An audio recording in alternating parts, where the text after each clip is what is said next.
Welcome to Segment 2 of History 1301, Mr. Colbert's class.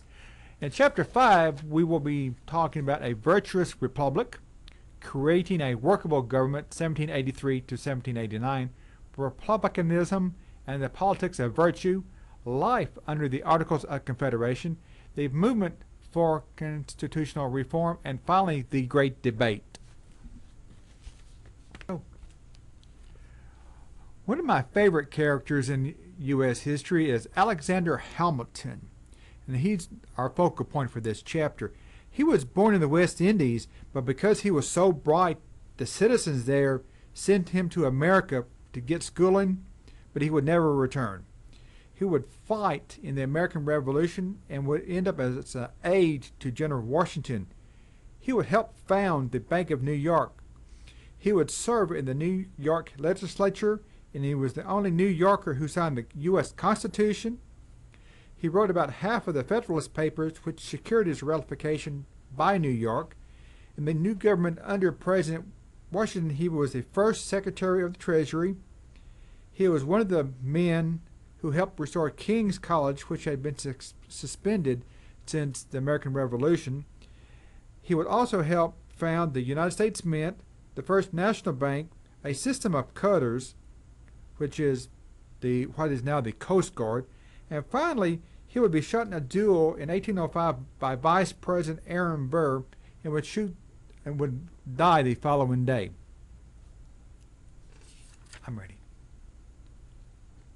Chapter 6, we will be discussing the New Republic, an age of political passion, 1789 to 1800, launching the new government, Hamilton's ambitious program, partisanship without parties, conflict at home and abroad, cultural politics in a passionate age, and finally the stormy presidency of John Adams.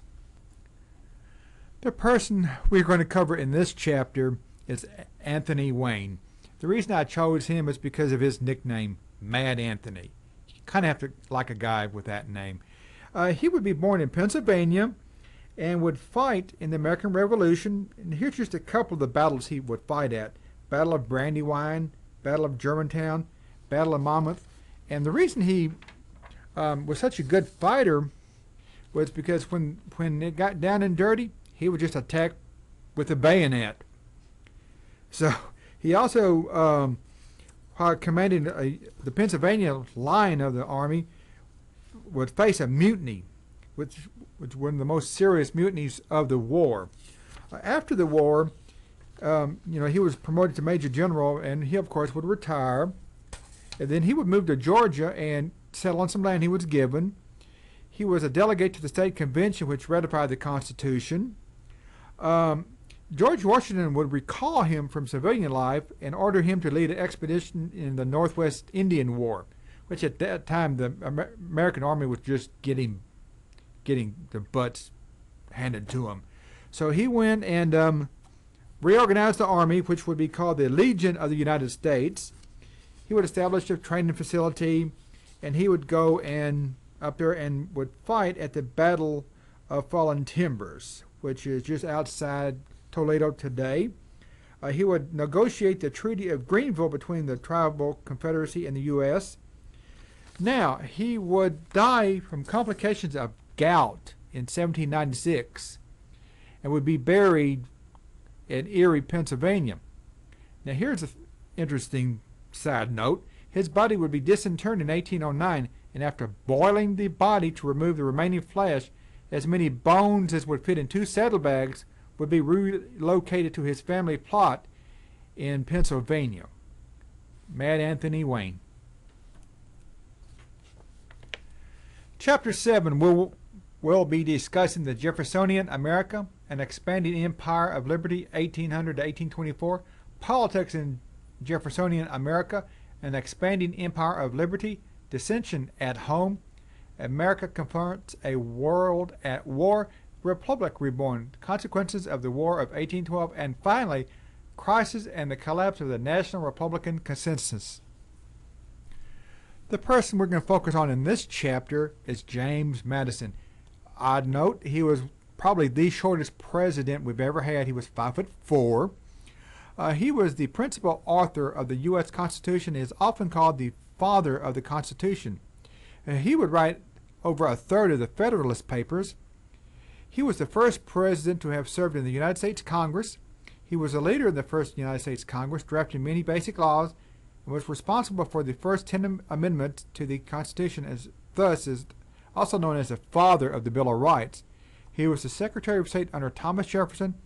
And finally, a little odd trivia note. He's the only U.S. president to have two vice presidents die while he was in office.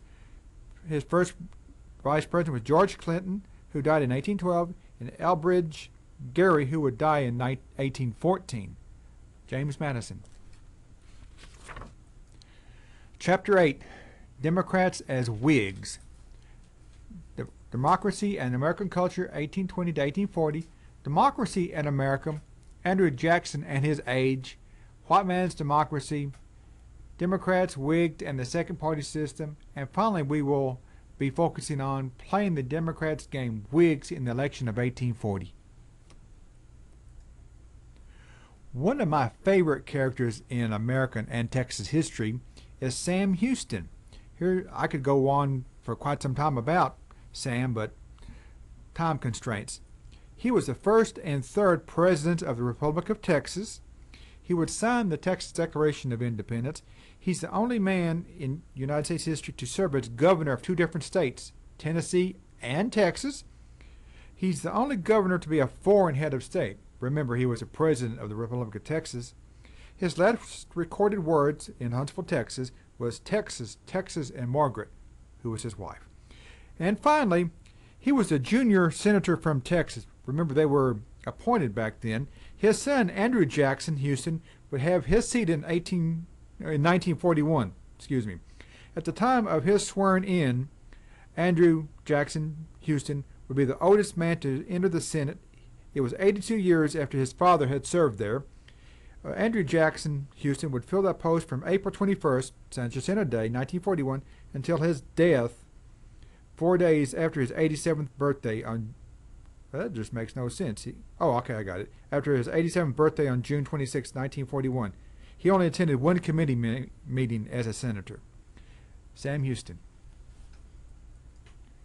And this concludes Segment 2, History 1301.